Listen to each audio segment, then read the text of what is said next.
Good morning guys! Ngayon po ay magluluto ako ng sinigang na baboy. Ayan. Isa po muna natin yung ating sibuyas bawang.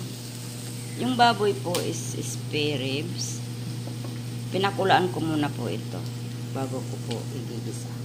Ayan po, ilagay na po natin.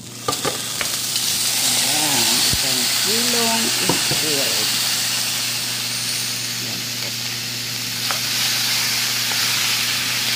Ayan, igisa po muna natin yan.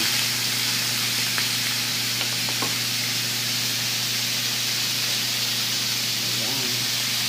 Tapos po, pakagisa po, lalagyan po natin ng cubes, 4 cubes, paminta. Tapos po, ano ko po ito, pressure cooker para malambot po. Yan guys, lagyan na po natin ng patis. Ito po patis.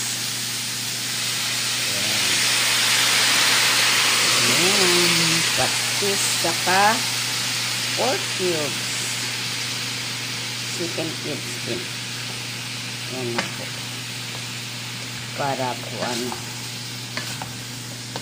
malinamnam ang ating sinigang. Sinigang na spare ribs. Ayan.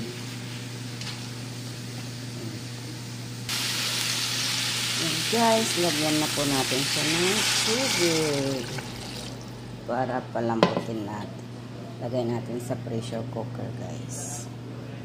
Within 30 minutes po, malambot na yan. Hi guys, yan na po ang pangsahog kong gulay sa sinigang.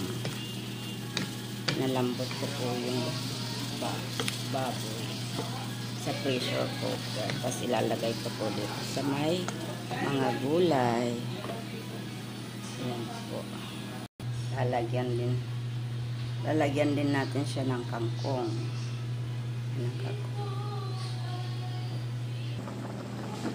Hi guys! Yan na po. Nilagay ko na yung ating mga gulay sa aking sinigang na baboy.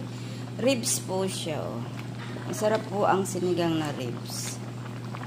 Ayan. Yum, yum, yum. Yum, yum po yan.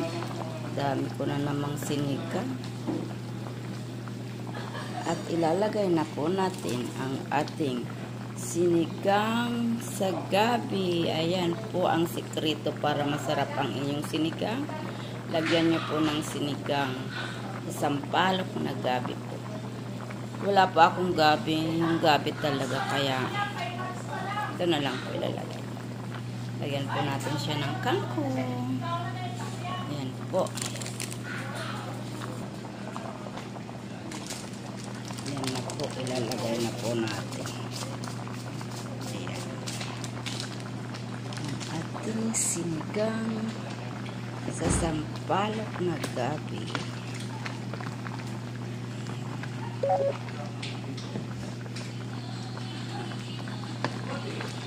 Lapit na siyang maluto guys.